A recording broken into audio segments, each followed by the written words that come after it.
Trending powder base किस तरह से बनती है, किस तरह से इसकी मिक्सिंग होती है और कितनी ही प्यारे इसके शेड्स हैं जो कि आप खुद कस्टमाइज़ भी कर सकती हैं। अस्सलाम वालेकुम। आज की वीडियो बहुत ज़्यादा इंटरेस्टिंग अफोर्डेबल होने वाली है। आज मैं आप लोगों के साथ शेयर करूंगी किस तरह से आप ट्रेंडिंग पाउडर बेस घर पर बना सकती हैं, अपनी मर्ज़ी के शेड्स तैयार कर सकती हैं स्किन टोन के हवाले से। और अगर आप सैलून में काम करती हैं तो ये वीडियो आपके लिए बहुत ज़्यादा हेल्पफुल होने वाली है, क्योंकि जब डिफरेंट किस्म की स्किन टोन आपके पास आती है, डिफरेंट क्लाइंट की डिफरेंट स्किन और उसका जो कलर स्किन का होता है वो डिफरेंट होता है, उनके साथ आप काम कर सकती हैं, वो शेड्स तैयार कर सकती हैं जो उनकी स्किन को मैच करे। और इतना इजी है इसको बनाना, तो चलो जल्दी से इसको स्टार्ट करते हैं बनाना। आपको कोई पैनकेक चाहिए, कोई भी आपके पास जो भी पैनकेक है आपने वही वाला पैनकेक लेना है। मैं यहाँ पे क्रिस्टाइन वालों का यूज़ कर रही हूँ जिस पे SPF 30 है और ये ऑयल फ्री है। ऑयली स्किन वालों के लिए बहुत ही ज़बरदस्त है। आपने अपनी क्लाइंट की स्किन टाइप पूछ लेनी है, अगर तो वो ऑयली स्किन है तो फिर तो बेस्ट है उसके लिए, लेकिन अगर ऑयली स्किन नहीं है, ड्राई स्किन है, कॉम्बिनेशन स्किन है, फिर भी आप इसको हैक को यूज़ कर सकती है। लेकिन अगर ड्राई स्किन हुई उसकी तो फिर आप इसमें थोड़ा सा बहुत कम मिकदार में मॉइस्चराइजिंग लोशन ऐड कर दीजिएगा, ठीक है। अब यहाँ पे हम इसको बना रहे हैं। थोड़ा सा पैनकेक आपने स्क्रैच करना है। शेड्स का ध्यान रखना है कि आपकी क्लाइंट की जो स्किन टोन है वो किस शेड पे है। डार्क है तो फिर आपने थोड़ा सा डार्क नंबर लेना है, अगर फेयर है तो फेयर नंबर लेना है। स्किन टोन के साथ शेड ज़रूर मैच करने चाहिए। एक मैंने इसमें ऐड किया थोड़ा सा पैनकेक। तीनों चीज़ों की मिकदार मैं इस तरह से रखूँगी कि पैनकेक की मिकदार ज़्यादा है। और फिर ये जो हाइलाइटर मैं यूज़ कर रही हूँ, इस तरह का हाइलाइटर आपके पास घर पे होता है या आप अपने लिए भी बना सकती हो अगर आप खुद यूज़ करना चाहती हो।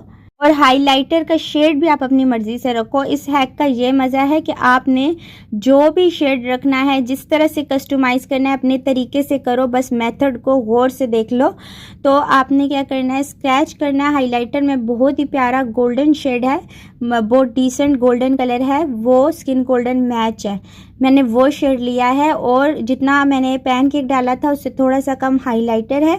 और बिल्कुल पिंक शेड जिसमें कोई शिमर ना हो, ब्लश ऑन का शेड या कोई आई शेडो जो सिंपल हो, शिमर उसमें ना हो, वो आपने इसमें थोड़ी सी स्क्रैच करके डालनी है। इससे बेस बहुत ही पिंकिश सी बनेगी, बहुत ब्लशी सी बेस बनेगी, बहुत प्यारी ग्लोई सी लुक आएगी। और जो हाइलाइटर हमने ऐड किया है वो बहुत ज़्यादा ग्लो देगा। जिस तरह से सैलून से आप तैयार होकर आती हो और आपकी एक ग्लोई सी एक बेस लग रही होती है, परफेक्ट सी, बिल्कुल वैसी बेस आएगी। बहुत ज़्यादा ग्लो करी होगी लेकिन डिसेंट वे पे बहुत प्यारी बेस बनेगी। अब ये 3 इंग्रेडिएंट्स हैं, 3 चीज़ें हैं, 3 प्रोडक्ट्स हैं जिनको मैंने मिक्स कर लिया, जो आम तौर पर आपके पास घर पर ज़रूर होते हैं अगर आप अपने लिए भी बना रही हो। एक पैनकेक ज़रूर होता है, दूसरा हाइलाइटर होता है, और आपने अपनी किट से कोई भी पिंक शेड बगैर शिमर के उठा लेना है। पैनकेक मैंने ये वाला यूज़ किया है और बाकी 2 शेड यूज़ किए हैं, एक मैंने हाइलाइटर और एक पिंक शेड यूज़ किया है। अब इन तीनों को आपने अच्छे से मिक्स करना है। पहले आप इनको ड्राई फॉर्म में मिक्स कीजिए ताकि तीनों जो पाउडर फॉर्म में चीज़ें हैं ये अच्छे से मिक्सअप हो जाएं, क्योंकि इनका मिक्स होना बहुत ज़रूरी है। अगर आप इनको डायरेक्ट पानी लगाएंगी तो उनके जो छोटे छोटे ज़रे होते हैं, स्पेशली जो हाइलाइटर है, वो अच्छे से मिक्स नहीं होंगे। पहले आप अच्छे से इसको मिक्स करो और फिर उसके बाद हम इसमें इसको एक लिक्विड फॉर्म में लेकर आएंगे। बेसिकली हम इसको लिक्विड फॉर्म में बाद में लेके आते हैं, पहले हम पाउडर शेड्स को मिक्स करते हैं, इसीलिए इसे पाउडर बेस बोलते हैं। अब यहाँ पे किसी भी ब्रश की हेल्प के साथ आप इसको मिक्स कर लो। मिक्सिंग बहुत अच्छी होनी चाहिए, क्योंकि अगर मिक्सिंग अच्छी नहीं होगी तो जब इसको अप्लाई करोगी आप तो बिल्कुल भी इसकी एप्लीकेशन अच्छी नहीं होगी। अगर पिंक शेड रह गया या हाइलाइटर रह गया तो उसके अलग से आपको एक निशान नज़र आएंगे जैसे जैसे आप इसको अप्लाई करोगी।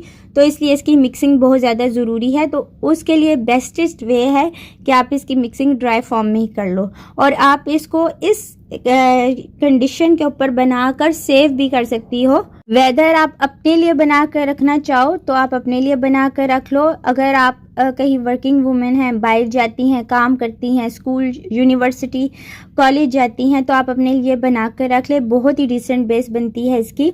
और अगर आप सैलून में काम करती हैं तो भी इसको बनाकर किसी चीज़ में स्टोर कर लो।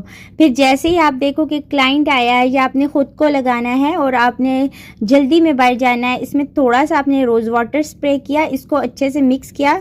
मिक्सिंग इसकी पहले ही हो चुकी होगी, बस इसको लिक्विड फॉर्म में आपने लाना होगा, मिक्स करना होगा और अप्लाई करना होगा।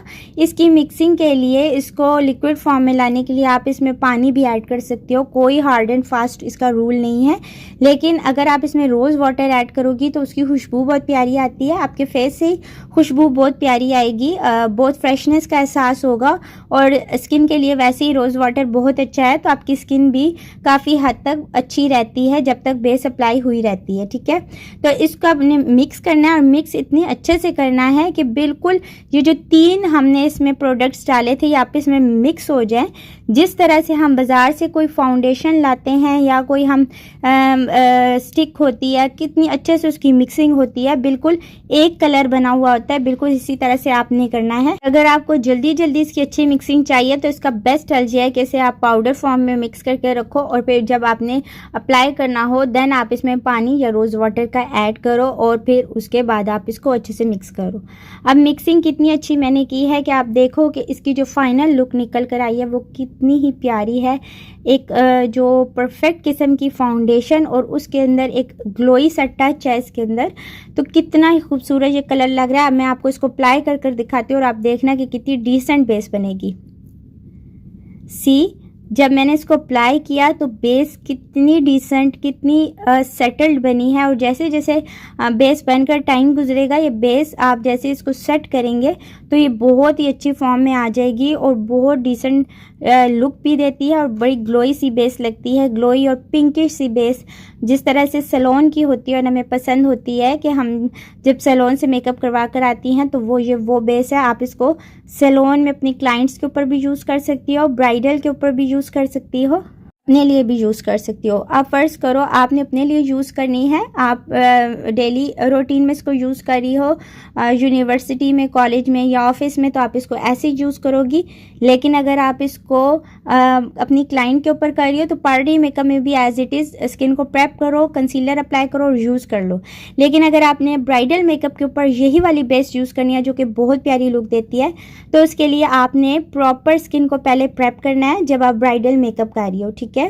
स्किन को आपने पहले प्रेप करना है, फिर कलर करेक्टिंग करनी है, उसके बाद आप कोई भी अच्छी स्टिक अप्लाई करो, क्रायलॉन की कर लो कोई अच्छी स्टिक अप्लाई करके, फिर ये वाली आप बेस अप्लाई करो, से एक बहुत ही प्रॉपर लुक आएगी, फुल कवरेज बेस बन जाएगी और बहुत ही ग्लोई सी बेस बनेगी आपकी ब्राइडल की और लॉन्ग डे स्टे करेगी। वैसे भी इसमें पैन केक जो ऐड किया है उसकी वजह से ये बेस बिल्कुल भी ख़राब नहीं होगी, हटेगी नहीं। अगर आप खुद के लिए यूज़ कर रही हो, पार्टी मेकअप में यूज़ करी हो, लेकिन क्योंकि हमें ब्राइडल बेस हमेशा हाई कवरेज की बेस चाहिए होती है क्योंकि उसमें फ़ोटोज़ बनती हैं, वीडियो बनती है, तो बेस हमें फुल कवरेज की चाहिए होती है। इसलिए मैंने आपको ब्राइडल बेस का भी मेथड इसी वीडियो के अंदर समझा दिया है बहुत डिटेल के साथ। तो इसको आपने अप्लाई करना है, इसके बाद इसको सेटल्ड करना है किसी भी ब्यूटी ब्लेंडर की हेल्प के साथ और you are ready to go. अब आप देखो कि बेस की फिनिशिंग कितनी खूबसूरत हुई है, कितनी डिसेंट है, कोई भी ओवर लुक नहीं आ रही, बिल्कुल डिसेंट। और इसने हाथों के, जिस तरह मैंने हाथों पे अप्लाई किया उसके टेक्सचर को भी इसने अच्छी तरह छुपाया है, इसी तरह ये फेस पे भी अप्लाई होकर लगेगी।